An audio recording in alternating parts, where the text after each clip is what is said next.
Oh, I got something short and sweet for you guys today. We had a little bit of news on Wednesday. There was actually a big in-game update, which again was giving people connectivity issues, but was associated with some big gem store update, which is cool. But the devs threw out a very interesting tweet just a moment ago, along with a blog post, something they haven't done before other episodes of The Living World. Well, they've announced the grand finale, and it's going live in about 2 weeks, so not very long at all. June 25th, that Tuesday, over on June 25th, we will be at the very end of Season 3. So it's likely that, not on that Tuesday, which is 2 away, but on the upcoming Tuesday, we'll probably have a big trailer to fawn over, but that doesn't exist just yet. Usually the devs do it all at once. They announce that the episode's coming, what it's called, do the trailer all together, but they decided not to here. Well, maybe they're trying to build a little bit more hype, make people a bit more aware, because this is supposed to be that bit more special. Maybe they just got tons of people asking them, because we're all very keen on it. At this point, we all feel quite starved, obviously. But this is a huge release, right? This is a huge release, really, for 3 reasons. One, yes, it's the end of Season 3. Hopefully, it serves to tie up some stories so that we can say, hey, yeah, this is what Season 3 was about. But they're juggling a lot of different things right now. It's also the end, along with Season 3, kind of the end of the Heart of Thorns era for Guild Wars 2. Because, of course, number 3, this is actually going to be, as soon as this comes out, the start of expansion news. And that's what we'll be looking at with this finale. You'll hopefully remember, you can see it on screen in the background right now, that at the end of Season 2, back in, what was that, 2015, 2014, we had a cutscene at the end which served as a trailer and an announcement for an upcoming expansion. In fact, we had 2 kind of mini trailer and concept art things. I think it's really, really likely that we'll be seeing that in just 2 weeks. We will have the name of the expansion, we'll have a trailer for the expansion, and we'll have all this juicy stuff from this update itself. So this is going to be a really big one, a really good one. Hopefully they do something with the gem store that lets everybody unlock the full set of Season 3 or something together at a discounted price if they've missed it, so that people have a great opportunity to come in. But this is going to be brilliant. Also, hopefully you guys remember that with the episode 5 Ask Me Anything just a little while ago, Mike explained that there would be a bigger break between episode 6 and the expansion, but they're viewing the expansion as to treat it just like a release like any other, in terms of it will be scheduled, kind of like an episode is. It's just the gap while we wait for it is going to be a little bit longer, and the gap after it will be a little bit longer, and then we'll go into Season 4. So it's really all about to start happening, guys, and I think about 2 weeks ahead of what I was estimating. I mean, this is the finale. I thought that they would take longer, and I'm now kicking myself for not kicking myself harder doing a couple of videos I'm in the middle of working on. But so, yes, we didn't get a title for this episode. It's just episode 6, the finale. But we did get a single screenshot, and it is very revealing. You might be wondering, WP, I know it's kind of exciting, but why are you doing a video about such thin news? It's not that thin, guys, because check it out. We did get a picture representing the release. It's this. And I don't know what that screams to you guys. It should scream something immediately. This is revealing where it's going to be located, at least partly. I was thinking earlier on, actually, it was going to have a lot to do with Ascalon stuff, and there'd been a few hints about Fofire and so forth. But no, this is of Ore, guys. It's Ore. It's a map in Ore. So it's not the Shiver Peaks, as was another idea because of the Bram stuff. It's not going to be south of Ebonhawk, as there's a popular theory online. It's not in the Mists. We're not going to be, you know, purely in the Mist, playing as Ritlock and seeing what's going on there necessarily. I mean, maybe it's all of that at once. It's not a third Maguma Wastes map, because that's the smallest region in the game right now. It's Ore. And hopefully a lot of you 2012 people will join hands with me here and understand why this is so cool. It's almost one of those things I was a bit scared to put all my chips on as an idea. But if you think about it, guys, we're in the middle of Balthazar's story now. They've just revealed Balthazar in the previous episode. And if Balthazar, a god, is back in the story, where better to place that god on Tyria to have him bounce off of things in an interesting way and really reveal a lot about him. The place that Balthazar seems to have, or should have, most ties on Tyria, more than any other place, would be Or. And now that Balthazar's back in the story, I think that that's going to create a really, really exciting... If there's anything more exciting than going back to the land that the gods were spending all their time, it's doing it alongside a god, potentially. I think that's great. I'm actually in the middle, as I say, of making a video talking about all the doors that have opened up now that Balthazar is a bigger part of the story.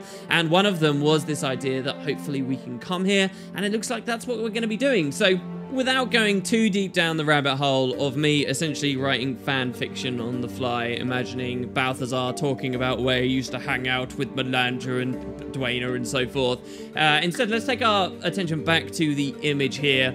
The other thing you'll note, obviously, is you got these big, well-defining Orient Arch things that in the core game in 2012 they dropped some hints at the, you know, their mysterious construction and so forth. You'll notice there's a lot of lush foliage and this gorgeous looking parrot here. If you're wondering why that is, well, that's because of the events of the personal story. It's long been a decision and a question in the community's mind as to should they update Or and make it look green and lush and verdant, because in the personal story, we're supposed to have cleansed the place and we're supposed to have freed of its corruption. That's what Traherne's wild hunt was. It was Kaith's to defeat Zhaitan, but Trahernes was all about cleansing Or, and kind of miserably and sadly, even though we have one tiny cutscene and one chamber gets purified at the end of the personal story, we as players have never really got to see the fruits of our labor there, because to purify Or would almost be like removing the old maps, and we'd be in that same situation as wondering with, say, Lion's Arch. They destroy a place, they make a new version of it, and eventually you'll miss the old one. So very recently I was actually asked about this on a Q&A, and I said I like the system we currently have now and that has been well defined by Season 3, which is that different maps take place at different areas of time, and the devs have really gone into that this season. Just as we have this relationship with Queensdale and Lake Doric, where Queensdale is set several years in the past, and the way you view Divinity's Reach from there is one way, while Lake Doric is, you know, in the middle of the Civil War, and you view the area in a different way. Just as we have that dynamic there, I think we might get to see that in Or here. We can have our cake and eat it too. We can have the classic corrupted, horrible, miserable Or maps, the Cursed Shore, Malkor's Leap, and Straits of Devastation. They'll probably largely remain unchanged, except perhaps the addition of a portal or a new route to somewhere else. But whatever this new Orient map, we go to the new one. When we walk through that portal, we will move geographically, yes, but we'll move forward in time. We'll move to contemporary Or, and at that point, we will see it has been cleansed, and we will see parrots and beautiful, luscious things flowing around everywhere. This is great. I mentioned at the start of the video as well that this is kind of, I view Season 3 very much as an extension and a part of the Heart of Thorns story. And one of the things I really wanted Heart of Thorns to deal with more is, well, look, that was essentially Pale Tree and Sylvari and Morgemoth magic purifying, saying with air quotes here, Or is that not just Morgemoth's influence seeping into Or somehow? Is that not a struggle between the dragons we see? And this is an opportunity, again, for the devs to actually talk about that, if this is the version of Or we're now going to be getting. So I know for a fact a huge number of players who have cared about this universe since Guild Wars 2 specifically came out. This is something we've wanted to see, and I think in 2 weeks, guys, we might. So seeing all of that beautiful jungle stuff there really does send shivers down my spine, and hopefully we'll still see some corruption. Don't forget that the current events did take us back to Or recently with the Calobold quest chain. And we did hear a little bit about the state of it. Of course, we didn't see very much difference. We were told that there were still undead ambling around. And so I think when we go there in 2 weeks, even though we will be forward in time, I think it is likely we'll still see a couple of Zhaitan minions, because that's totally okay in the story and we can still be dealing with them. And that'll be fun to see as well. Maybe just as Primordus has been mixing with Morgemoth magic a little bit, whether they'll do some interesting plays on that as well. It should just be fun to fight some Orien and some undead again after, what, 5 years? Or is that too soon? There was an awful lot of zombie slaying in the original game, I do admit. Speaking on those lines too, another potential, seeing here that we're going to be going to Or, is the 2012 story. As we know, it didn't give us great closure on the actual death of Zhaitan. We didn't really see it because the fight itself was cut. We just saw Zhaitan fall. We didn't have great confirmation of his death or his magic going anywhere until Tequassel got a bit stronger and we saw his tail in the Dermot Priory Special Archives. So we could perhaps even be going to a location here that has and features Zaitan's grave or Zaitan's body where it fell. We could be at the base of that tower or maybe somewhere slightly off to the side, and we can get our answers about that. All the Season 3 maps so far have had unbound magic everywhere, and so there should be that kind of warped magical stuff scarring the landscape. It's going to be great. Another exciting thing about Aura's location might be the orbs. Don't forget we had the auric orb was there. The blue orb was a big part of the story around there. Maybe the devs can bring that in. I should probably stop myself and do a dedicated video about all the exciting things, but Aura is fantastic, and these are just the little things that we can pick out at. Obviously, there is that question then, where exactly will the map be? Well, here's the map of Aura. As you can see, there's a lot of different potential locations. I'm not gonna pin my hopes to any specific one. I think it might be a good idea to put us somewhere close to the Scavenger's Causeway, perhaps. I think obviously connecting it to one of the existing maps is also a good idea. Maybe even better, because in Straits of Devastation we have the Temple of Balthazar, they might integrate that into the story a little, and the entrance to the new map will actually be behind there, or will somehow be guided through another route from Balthazar to get to this place. We could see a boat there as well, so suggestion would be maybe it's some kind of coastal area for the boats to actually get around. Oh, there's those fascinating points of interest and the wreck of the Lady Livia in Ara. There's a lot of cool stuff, guys. So another idea as to where the map might be, by the way, is it could be a place we've seen before and been before, but not Straits of Devastation, not Malkor's Leap, not Kershaw.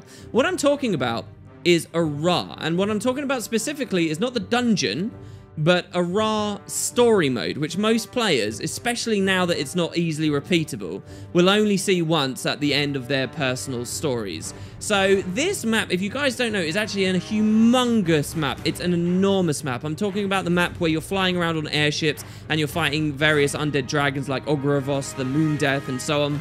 Man, we could even get lore on them. This giant map here, most of it we don't actually get to traverse, but you can press M and see on the world map that it's an enormous place.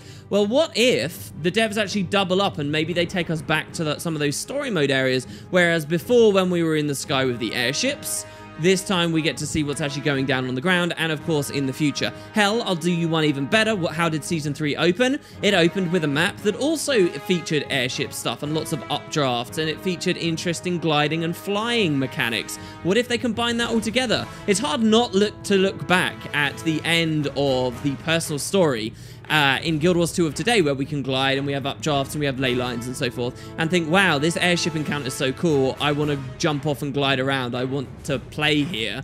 It's kind of a cool idea then to think that in 2 weeks the devs might give us that opportunity to have that airborne experience amongst the airships and the undead dragons in the sky that might still be remaining at this point in the future, in a full map that's also got this jungle awesome stuff going on down below. Guys, this map, this could be really cool. This could easily be the best map of Season 3, and it's under some hot competition. Think about how beautiful that Bitterfrost Frontier Forest was. Think about how awesome and massive Draconis Mons was, and this is the finale. What an excellent place for us to come back. The other perk as well of it going back to Ara for the story mode is, yes, the gods had connections to Aura, but mostly they had connections to Ara. And if I want to be in a story where Balthazar is a part of the story and I want to be around Aura, where I really want to be is the city that he was the most, which would be Ara. And that's what my hopes are so far. So a single screenshot, I know, and I know I get laughed at for getting too excited and talking too much about single screenshots and small announcements, but this is badass. I'm curious what you guys think. Is there somewhere you wanted more than Aura? Because I really think they could knock it out of the park on this one for me.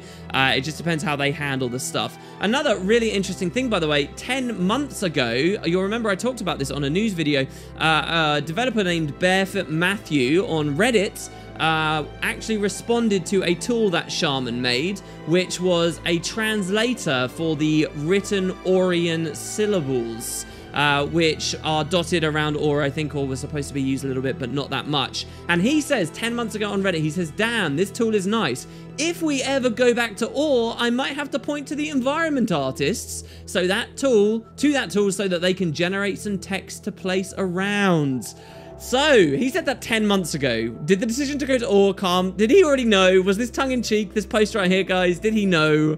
Well, we'll have to see. And if they did actually put a ton of translatable lore, environmental stuff around the ground, well, that's right up my alley. And I think that would be probably quite gratifying for Shaman as well, don't you think? So we will see. I've got my eye out for that. I hope things go well. And yeah, I'll keep you guys up to date. Tuesday could have an epic trailer for us. I'll leave it there. Thank you all. Hope to see you in the comments. And I hope to see you tomorrow. Catch you next time, guys.